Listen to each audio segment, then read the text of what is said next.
Good morning. It's Friday, the 8th of May, 2020, and I'm Craig Ferguson. Welcome to my program. Did you like that?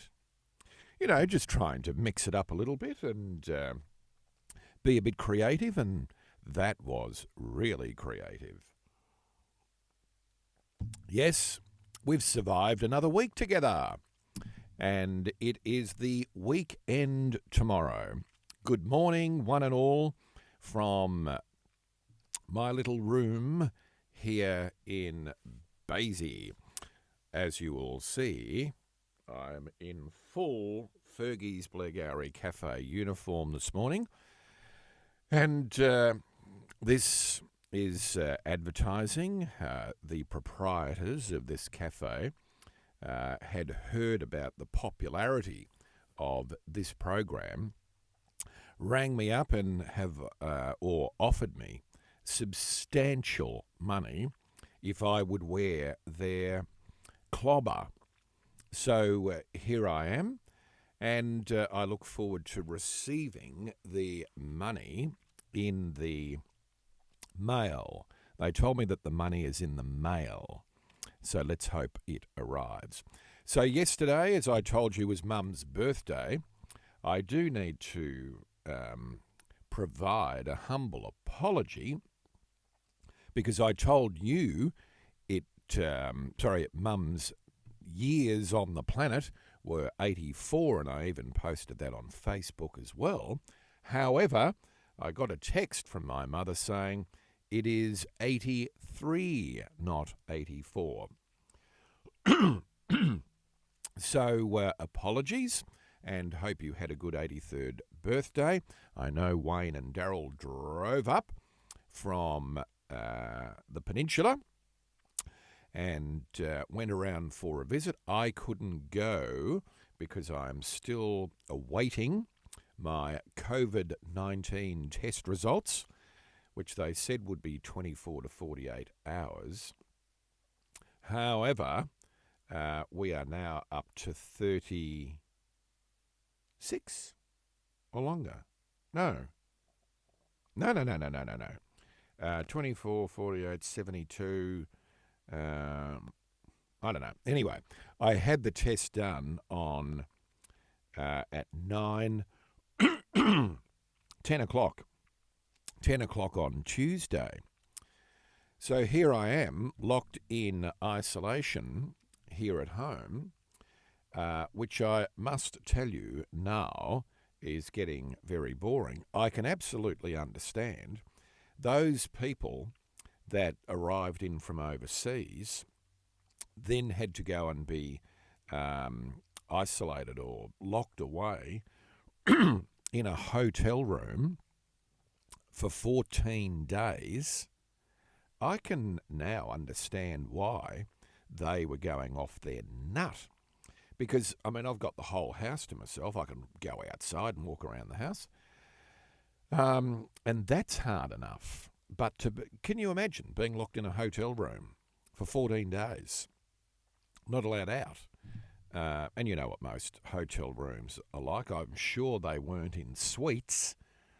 So they would have just been locked in one of those rooms that's just got the room where the bed is and a bathroom, and that would be it. 14 days is a long time on your own in a little room. Anyway, so I'm hopeful that I get a text message this morning so I can, a couple of things. One of them is that I get to see Melissa, of course, whom I haven't seen for it feels like eternity, and you can imagine how difficult she is doing things, having not been, had the great fortune of having my presence around the home. Second thing is my little Ivy. I haven't seen her, and she would be missing me terribly. Tom has called in, keeping their distance. He arrived yesterday with Sarah and they sort of stayed outside and said hello. I haven't seen Gracie for 2 weeks because she's been at Diana's sister, Shani, down in Geelong, but we're talking all the time. So there you have it. That is that. Last night, I ordered pizza and pasta online. It's one of those things, I know you're thinking, why would you need to order both pizza and pasta? Don't know, it's one of the problems of my food addiction. And I ordered it from a pizza shop in Baronia. Absolutely magnificent. The pizza, I can't even remember what flavour it was, but beautiful. Really, really nice. Because you know how most pizzas you order are not that great. They were beautiful. And the pasta, I just had a massive takeaway container of pasta. But I didn't know. All I had was a taste because I was just interested to know what it tasted like. And, it was okay. Very heavy. That's the thing I find about pastas that people try to make. They're so heavily flavoured, whereas I like things to be a little bit lighter. But anyway, the guy came through the back gate to deliver it. I said, I'm unwell, pal. Just drop it on the table over on the veranda and I'll pick it up. And so he said, oh. So he virtually ran in, threw it on the table. He was gone. The thing I'm going to have to do, as much as I'm going to get a text message today to say that I'm tested negative to COVID, I can just feel it in my waters. However, if that doesn't happen, I'm going to have to get Tom, and there's a big risk in this, I'm going to have to get Tom to actually go shopping for me because I've actually run out of food. So giving Tom money to go to Coles to get me stuff, how well do you think that's going to work? Bit of a challenge, I think. However, he'll do it for his father because he loves his father. Okay, show and tell. I have some things to show you. Now, in radio today, the way it works is that everything's on the computer. All of the ads, all of the music, anything that you play is on computer, all loaded up in there. And so being a radio announcer, except for coordinating the races that I do, that is still a real brain F. I won't say the word, but a brain F.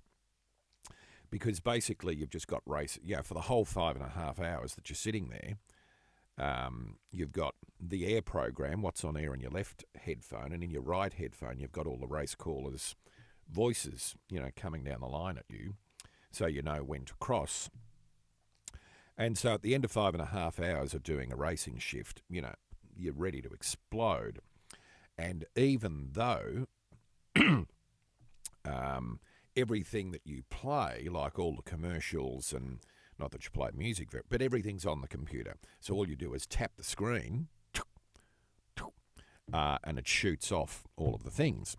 But back in the day when I started in radio, everything that you played on air, all of the commercials, all of the songs, or whatever, interviews, the stingers, the jingles, everything was all on what was called a cart. And in going through stuff in the garage the other day, I found all of my carts. Now, these were... Hang on, I just need to put my glasses on. These were... so this is what a cart looks like. So there's the back of it, and there's the front of it. There's the tape in there, and then So Craig's ID. And then, so what this was Ken Sparks. There was a drum roll, and then Ken Sparks would say, "Ladies and gentlemen, you're listening to Craig Ferguson, the Grade 3UZ bar." So that's that. I just saw that. Craig Ferguson. How rude. So you'd be on air in the studio and you'd have the panel with all of the racing switches where you had to go, and every individual commercial was on one of these. So while you were talking, you were having to load commercials into the cart machine and fire them off. And then as that one finished, you'd pull that one out and load the next one up, and away you go. I think back on it now, and again, doing a racing shift where you're on the go all the time, you had racks of these, about 5 racks next to you, and they're all numbered, and you'd be popping and you'd have to do it quietly while you were talking, so they couldn't hear you. The announcers these days just have no idea how easy it is when you just got to touch the screen and away things play. John Law's book, I've been reading, I've read it probably 3 times now, but Lawsy's book, for those of you overseas, John Laws is a famous radio broadcaster in Australia, in his 80s and still on air at 2SM in Sydney 5 days a week. I actually saw the other day that Bob Rogers is still on radio, Metropolitan Radio in Sydney, 5 nights a week, and he's 92. He's still working 5 days a week on air, Bobby Rogers. But John Law's good read. And the other thing I found, remember I showed you the other day how I had that beret, that formal beret from my good friend General George William Casey, who was the chief of the US Army. Well, I found this, and this was a little badge that when he went and visited soldiers who were injured in battle in Iraq, he would give them this as a memento. Now, let me show you. Can you see that? So it says, presented by the Chief of Staff, General George W. Casey Jr., and then on the back, bit hard to see, isn't it? So at the top it's got America's Army, down the bottom the strength of a nation, and then warrior ethos. This was the ethos of the US Army. I will always place the mission first. No, right hand, isn't it? I will never accept defeat, I will never quit, and I will never leave a fallen comrade. So, I've got them. So that's all for show and tell today. And as we wrap up this segment, I have some interesting facts. And so this is just to get your Friday started. So did you know... before we start... clearing the throat. Hopefully I get that text message today saying that I'm all clear, because I've got my appointment at 12:15 today with the throat surgeon and the speech therapist. And I want to go in because they're going to put a scope down my throat and have a look at my cords. And if I don't get a result, I can't go in there for obvious reasons. And we're going to have to do a Skype consultation, which is obviously not the same. So... come on, text message. Here we go. Did you know that 11% of people are left-handed? That's your left. This is my left. 11% of people are left-handed. Did you know that August has the highest number of childbirths? Did you know that unless food mixes with saliva when you put it in your gob, then you can't taste it? Did you know that the average person falls asleep within 7 minutes? Not the case if you're a Ferguson. I reckon from the minute I get into bed and because I have to have a CPAP machine, which keeps your airways open. Daryl's got the same. I reckon from the minute I get into bed and put that on, I am asleep in under 60 seconds. I just go out like a light. Did you know that a lemon contains more sugar than a strawberry?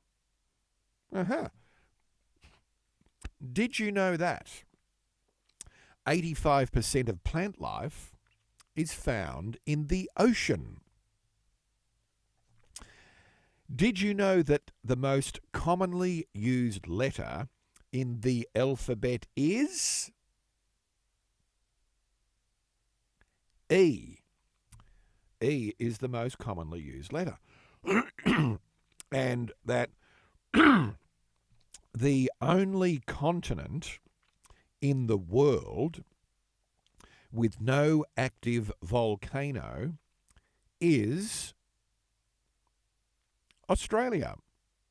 So there's some interesting facts for you for this day, Friday the 8th of May, 2020.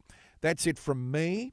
I'm loving transferring cassettes onto digital. I've shared them with some friends like John Vertigan. I've got some cassettes here of him coordinating the races at 3DB back in the 80s. He didn't have any of that, so I've converted that and shot it through. And lots of other stuff I'm finding. It's time-consuming, but it's good fun. And what else have I got to do here? So, that's it from me. Have a wonderful Friday. I'll talk to you tomorrow. And in the meantime, remember, it's nice to be, and it's important to be. Goodbye.